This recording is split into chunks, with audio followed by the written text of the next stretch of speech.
de eleições. Começando sobre o Senado. Vai ter eleição pro Senado.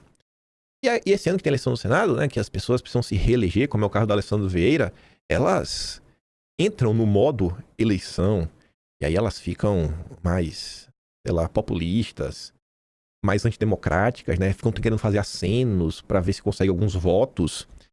E vocês viram que nos últimos dias o Alessandro Vieira veio com essas conversas mole de vamos fazer uma nova CPI. Agora vai. Porque vai ser uma CPI que vai resolver. É só pra inglês ver. É só pra acenar a virtude pra população. Aí essa movimentação do Alessandro Vieira ganhou notícia na imprensa, não só a questão da CPI, mas os embates nas redes sociais. O Estadão resolveu comentar sobre o assunto. Alessandro Vieira e Eduardo Bolsonaro discutem nas redes por causa de CPI contra Dom Pedro III e Toffoli. Aí, olha que bonitinho, o senador foi atacado por apoiadores do ex-presidente. Foi atacado?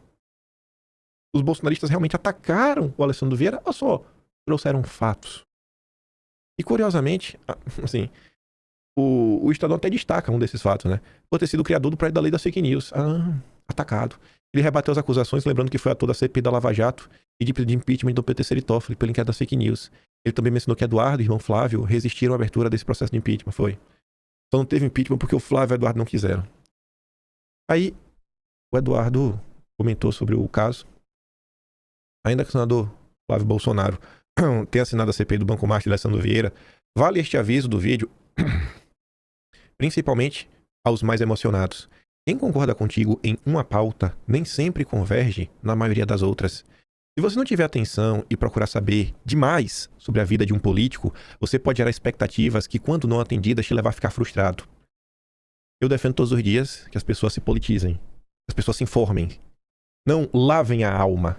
Aí eu vejo um político como Eduardo entregando resultados, o Darren agora vai visitar o Bolsonaro, gerou um fato político.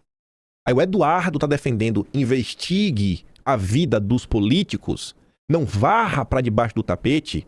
É porque agora tem a direita STF, que é a direita que gosta de varrer pra debaixo do tapete, porque ela se favorece com isso.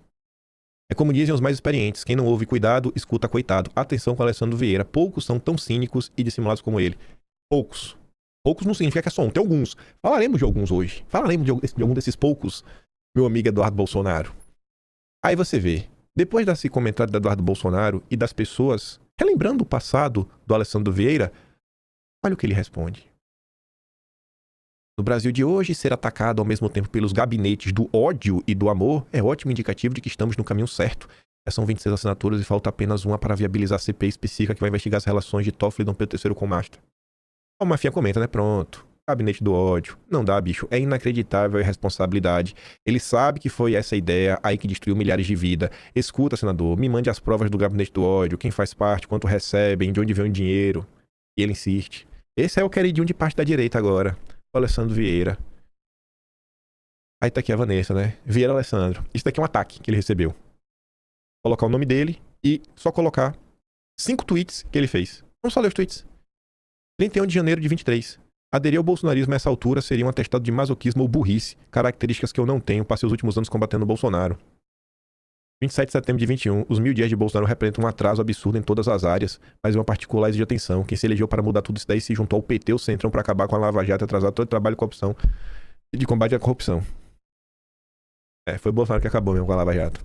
1º de novembro de 2021. A imprensa livre é base da democracia. O que perturba Bolsonaro não são perguntas dos jornalistas, mas sim respostas que ele não pode dar sobre rachadinhas, mortes evitáveis na pandemia, gasolina R$7, orçamento secreto, corrupção, máfia das fake news.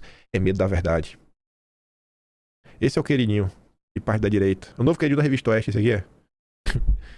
5 ou 11 crimes, estamos discutindo se Bolsonaro merece ser condenado a 50 ou 150 anos. Convenhamos que não faz diferença, é um criminoso do mesmo jeito. Faz tempo sobre a dificuldade de lidar com um presente criminoso. Bolsonaro segue delinquindo todos os dias. Conta com a proteção de um PGR acomodado e um Congresso amordaçado pelo orçamento secreto. Tá aqui, né? Lidar com o presidente da República que usa a mentira como método é um desafio para as instituições. Coitado da justiça, né? A justiça dá passos firmes no sentido correto de não aceitar ataques reiterados à democracia. É um defensor do Supremo, mas agora ele vai, gente, agora, no ano de eleição, agora que é ano de eleição, ele vai lutar pela democracia. Aí quando ele fala em gabinete do ódio, falei, né, é o Barto. Não é gabinete do ódio, do amor, ou seja, qual nome você queira dar. Os ataques que você está recebendo são só pessoas que não têm memória curta e podem ainda usufruir da liberdade que se resta nas redes sociais para relembrar pessoas como você que o tempo de enganar os outros com mentira ou com teatrinho, esse tempo acabou. O tempo acabou. Mais uma coisa que o Alessandro Vieira não quer que as pessoas saibam, né? O Alessandro Vieira apresenta relatório paralelo e pede indiciamento de Bolsonaro. Crime de responsabilidade contra a humanidade por causa da pandemia. Pois é, infração de medida sanitária, charlatanismo, Mas agora ele é candidato. Reeleição, né? Aí ele precisa do teu voto. Você que é de Sergipe, vá lá, vote no Alessandro Vieira. Porque ele luta. Nesse momento, é momento de união. É momento da união da direita. É momento da união da direita. Olha que maravilhoso. Flávio protocola pedido de investigação contra Haddad no caso Master. Flávio protocolou pedido para que Haddad e Rui Costa sejam investigados em CPI que mira Dom Pedro III e Toffoli. Aí Alessandro Vieira fala que Flávio quer blindar o Supremo. Alessandro Vieira rege a proposta de Flávio de incluir Haddad e Rui Costa na CPI que mira Dom Pedro III e Toffoli. Não, mas como assim você vai investigar o PT também? Você está agindo a favor do Supremo? O que é que tem a ver uma coisa com a outra, gente? É o novo herói da direita. É o novo herói da direita. Por isso que eu não sou direita, eu só sou bolsonarista. Eu sou um bolsonarista da ala radical. Eu sou da ala radical do bolsonarismo. Nem o bolsonarismo moderado me agrada. Sou da ala radical. Aí você corta para os governadores democráticos, que eu também nutro um grande desprezo. Olha para isso daqui. Repórter, né? Dom Pedro III tem condições de continuar no cargo? Vamos escutar as respostas do Rato e do Caiado. Diante das mensagens, vocês acham que o ministro tem condição de continuar no cargo? Olha, eu acho que vai dizer as investigações, né? O caso Márcio, por exemplo, é um caso de polícia. A investigação que vai dizer quais os atores estiveram envolvidos e quais os problemas que esses atores estão se envolvendo.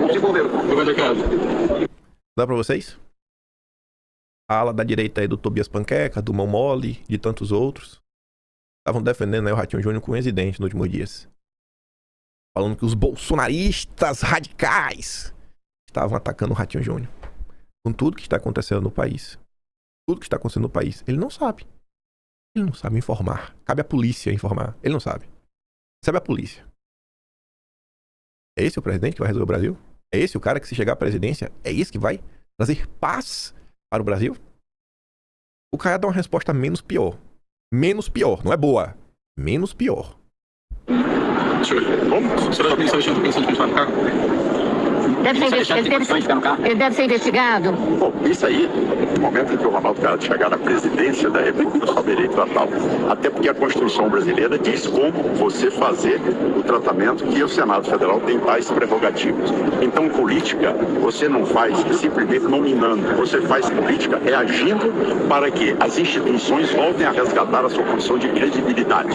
Certo? Obrigado, obrigado. Aí Kassab encerra a entrevista pra não perguntar pra Eduardo Leite ficar pior ainda. O cara é menos pior porque ele não é homem de falar que ele defende impeachment. Mas quando ele cita o Senado, ele tá falando de impeachment. E política se faz sim nominando, porque política é um combate diário, sabe? Onde você vai tentando puxar o debate público numa direção ou outra. Quanto mais... Assim, tem assuntos que... Quanto mais... Não é infalável. Tem coisas que são inomináveis. Coisas inomináveis não tem nem como avançar, porque é inominável. Quando aquela coisa inominável entra no campo da repulsa, já melhorou. Pelo menos agora dá pra falar, mas tem repulsa. Depois, quando entra no campo do nem fede nem cheira, já tá ok. Quando entra na naturalização, já passa mais. Quando entra no passo de, cara, isso é bem visto e desejável, cara, você ganhou. Porque se chegou nesse ponto, essa coisa vai começar a ganhar tração e vai chegar na fase que ela vai ganhar corpo. O embate, a discussão, a ideia é importantíssimo. É o embate diário, o choque de ideologias. Isso é a política. Mas pro Caiado, política não é assim que se faz. Então fica até na dúvida, né? Que política Caiado aprendeu ao longo dos anos. É o que o povo fica calado, não fala nada e, enfim, ele faz e acontece. Esses são os governadores democráticos. E a direita inteligente, né, permitida, estava reclamando que os bolsonaristas estavam atacando. Os bolsonaristas estão atacando a superdireita. Aí tem outra direita, que é a mistura.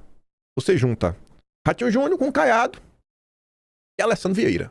Você junta os três, sabe? E aí você chega no Partido Novo. Vou começar com o que saiu ontem. Pesquisa do PL mostra a Zema com pouca influência no voto dos mineiros. Ou seja, é um inútil. É um inútil.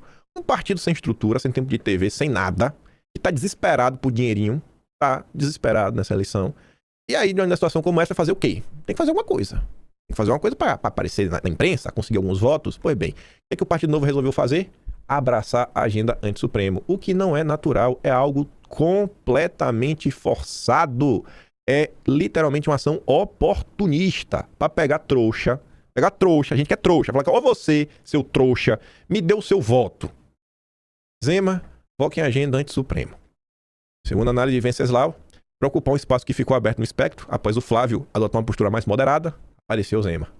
A questão do Supremo é uma bandeira que faz parte do arsenal de narrativas bolsonaristas, desde que o bolsonarismo começou a pressionar durante o julgamento de Jair Bolsonaro. Não, isso aqui é desde 2013, desde que a direita nasceu, a direita já reclama em setores do judiciário, e que se intensificou bastante já no início do governo Bolsonaro. Historicamente, essa pauta mobilizou manifestações de rua em várias capitais brasileiras contra o Supremo e orientou a estratégia do PL de eleger o maior número possível de senadores. O momento é considerado oportuno para Zema assumir essa bandeira, já que o Supremo passa por um período de desgaste junto à opinião pública após notícias envolvendo o Toffoli e Dom Pedro III. Aí tu vê ali, né? Gente, olha só, eu comentei isso na live. Se o Marcel Van Hatten, que eu não tenho nenhum apreço, apresentasse o impeachment, eu não ia falar nada. Eu nem ia ser notícia do vídeo. Por quê? Porque é normal. O Marcel Van Hatten, com todas as críticas que eu tenho pra fazer a ele, o Marcel Van Hatten é um cara que combate o Supremo. Se fosse o Girão, eu também não falaria nada. Por quê? Porque o Girão também tem um histórico de combater o Supremo. Mas o Zema, o único histórico que o Zema tem é de comer banana com a casca e de passar pano para o regime. Zema evita comentar a condenação de Bolsonaro. Não sou jurista. O Zema falou isso 2 vezes. Uma entrevista para o Estadão e uma entrevista para a Globo. Mas eu fiz questão de pegar a matéria da Revista Oeste, porque é a parceria do Partido Novo. Ai, que delícia nesse momento, sabe? Usar o Oeste para esfregar na cara do Novo. Botar para os amiguinhos brigarem entre si. O Zema falou em 2 entrevistas diferentes. Aqui, ó. Agora o Zema sabe. Agora o Zema acha que o judiciário passou do ponto. Agora. Enquanto perseguia Bolsonaro, tu mandou de janeiro nada. Essa percepção, graças a Deus, não é só minha. Até aqui, deixa eu ver se tá aqui aberto ainda. Não estou mais dividindo a direita sozinho. Então, o Alan, é quando não é ano eleitoral, quando não é eleição, que não tem de voto, esse é o Zema.